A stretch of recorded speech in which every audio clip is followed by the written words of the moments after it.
I am a math consultant is my title. What that means is that I actually work more with teachers than I work with students. I used to be a teacher, so I was a high school math teacher before I got this job. So I'm just going to do your number talk today, so that's our goal. So I know you've already been doing them before.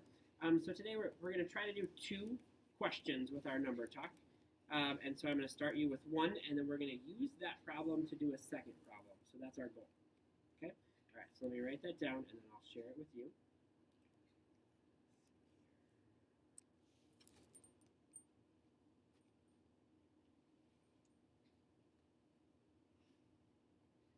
All right, so here is your question.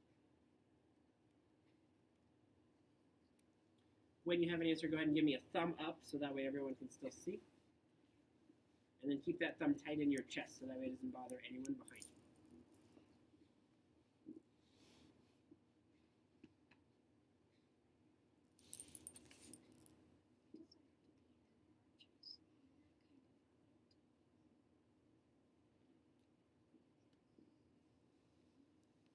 As you're teaching, one of the main things that you're looking for during this time is that you're looking for strategy work.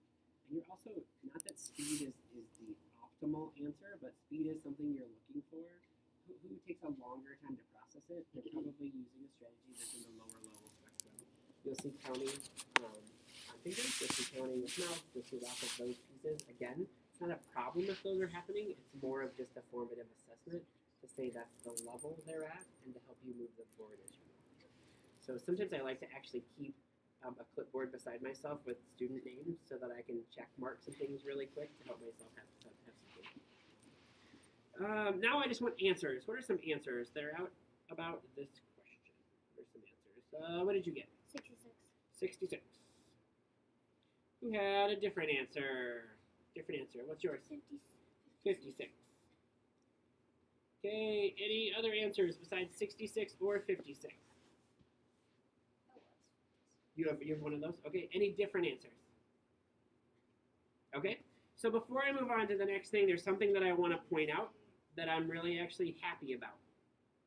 2 things I'm happy about. Number 1, I'm happy some of you are wrong. Having people wrong in this room helps guide our conversation. So always be willing to put your answer out right or wrong so we can talk about it.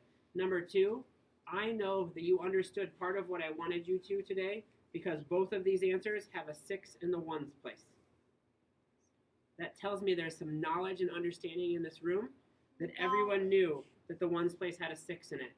What it also tells me is that the misconception happens in the tens place because some people said that there were 6 tens and some other people said that there were 5 tens. Therefore, the answers were either 56 or 66. What I want you to do right now is turn and talk to a partner. Which one do you think is right, 56 or 66, and why?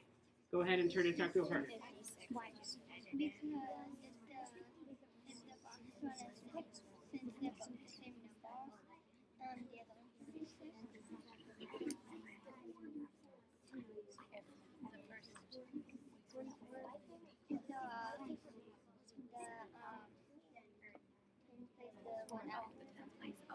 And I need you back here in 3, 2, and 1. Okay. Who wants to defend one of those answers, 66 or 56? Who wants to defend one? In the back, what do you think? 66, and how did you get that, or why would you like to defend it?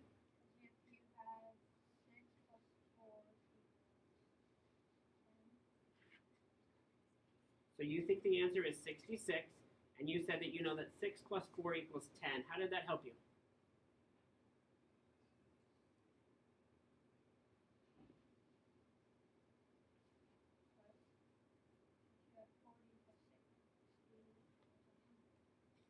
Oh, I'm going to write that down, and I want somebody to add on to that if you thought that 66 was the answer. He said, knowing that 6 plus 4 is 10 also lets you know that 60 plus 40 is 100. Does that match what you were thinking?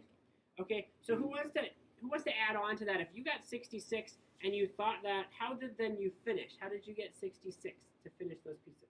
What did you think? Okay, anybody else that wants to add on, go ahead. 66.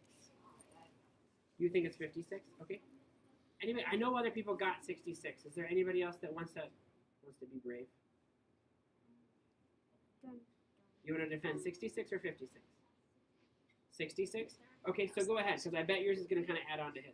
So I'm pretty much thinking that like the 100 was a 10, and the 44 was a 4, and then minus 4 from 10, that's 6. Okay? And so I knew that 100 plus minus 40 was 60.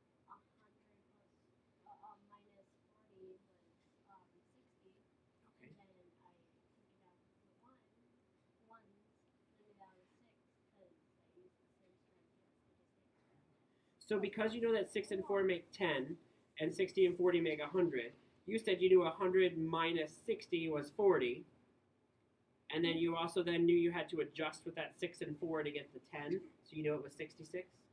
Okay, I've had a few people who said they think it's 56 instead of 66, and so they think a little different. So who wants to defend 56? 56. Over here. Yep.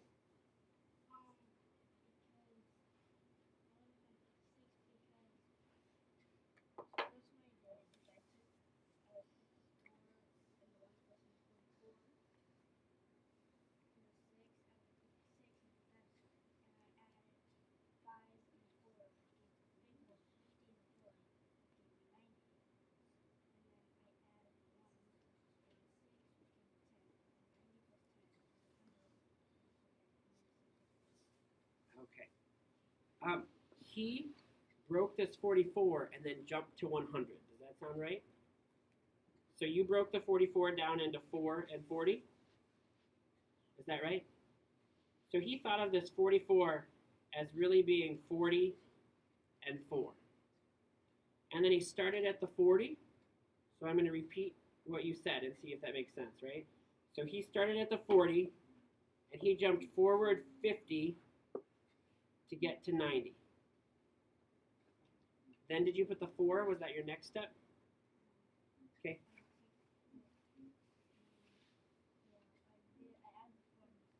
Okay. And then he knew that 4 and 6 made 10. And then you knew you were at 100. So how did he get his answer from those two steps? Where did his answer come from in those two steps? What do you think? Where did the answer come from?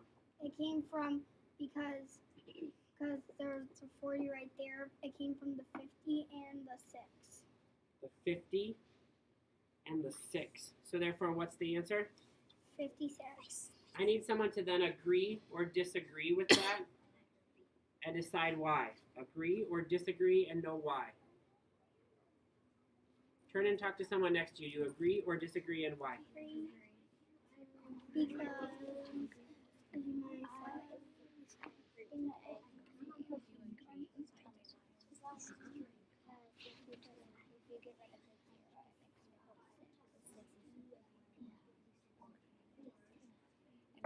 And I'll bring you back up here. In 3, 2, and 1. Is there anybody who had 66 who changed their mind to 56 after seeing this? Oh, after seeing this.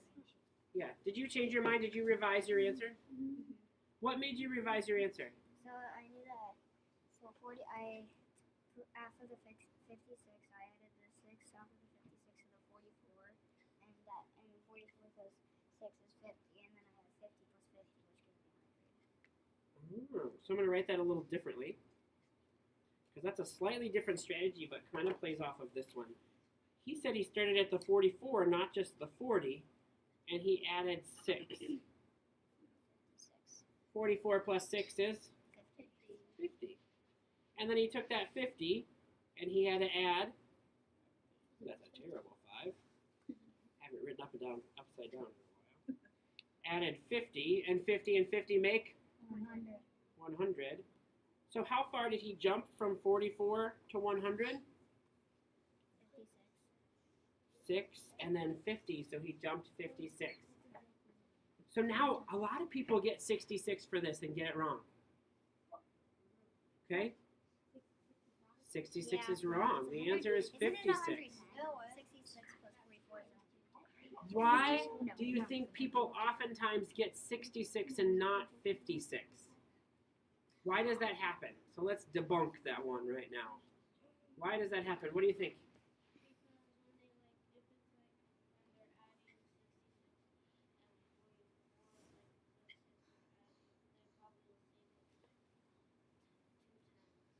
Oh, you're right. They look at that tens place. So I'm going to erase this so I can write that again. I remember when you were explaining to us, you actually started at 40 and you added 60. Where are you at when you take 40 and you add 60? You're already at 100. But where were we supposed to start at? 44. So if you then put that back in, then you would be too big. Because if this is 44, what's 44 plus 60? 104. 104. So you've actually gone too far if you've added that many.